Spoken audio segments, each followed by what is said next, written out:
Here now with Callum Ilott, who's driving the number 6 McLaren, the Papaya McLaren. We were just discussing the name of the color. We both say orange. Yes, unfortunately. Though, Sorry. Yeah. Orange people. We don't. The Orange Army. Papaya. Papaya. The Papaya people.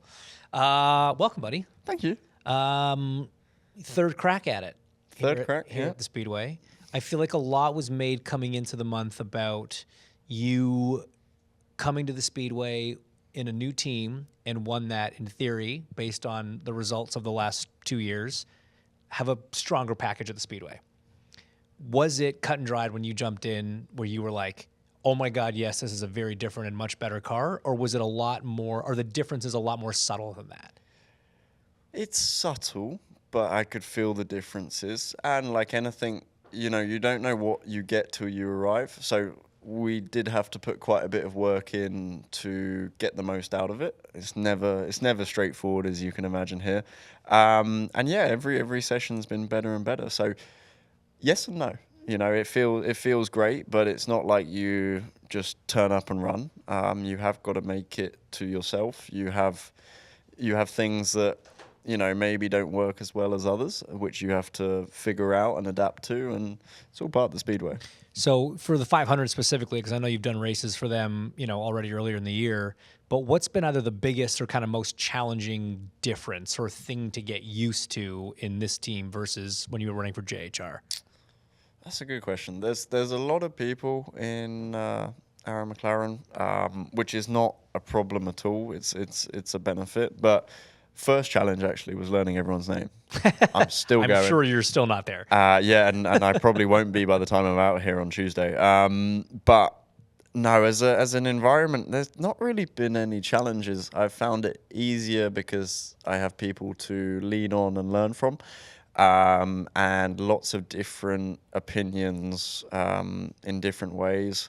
Your buddy Mr. Rossi has been actually super helpful to me in various ways with how it is. So yeah, I've been super impressed, and honestly, the team itself, I think, maybe apart from that front row, are probably the strongest this year to challenge for that win. And they have been strong for the last few years. So that obviously gives you a lot of confidence going into the weekend.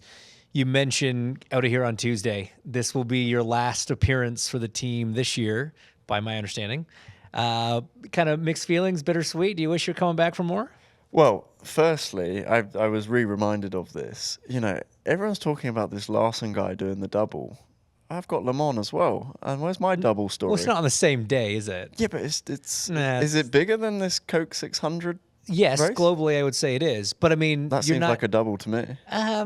How far is it next 3 week? weeks. Yeah, it's a month. I just don't. That's like I tried. Oh, yeah, I tried you at least. Did Daytona and Sebring and Road Atlanta. I did the triple. No, okay, it's you not just ruined my same. fun. Your original question was what? Sorry. Sad to be leaving. Bittersweet going into this weekend. Yeah. Yes. I mean, IndyCar was my home for the last 2.5 years. Obviously, I've got a new home in WEC, and we're P2 in the championship. So congrats on Spa, by the way. Thank you. I appreciate that. It's nice to get a win after all these years. So no, it is bittersweet because I do enjoy this. This is the most competitive one-on-one racing I've ever done in my life. But that's how life goes. You go in different places, different journeys, and I just take every bit in stride. Have conversations started for 2025? Is there a desire to be back in 2025? There are conversations, but every year there's conversations. And until I know what's on the table, I don't really think about that. Yeah, doesn't matter.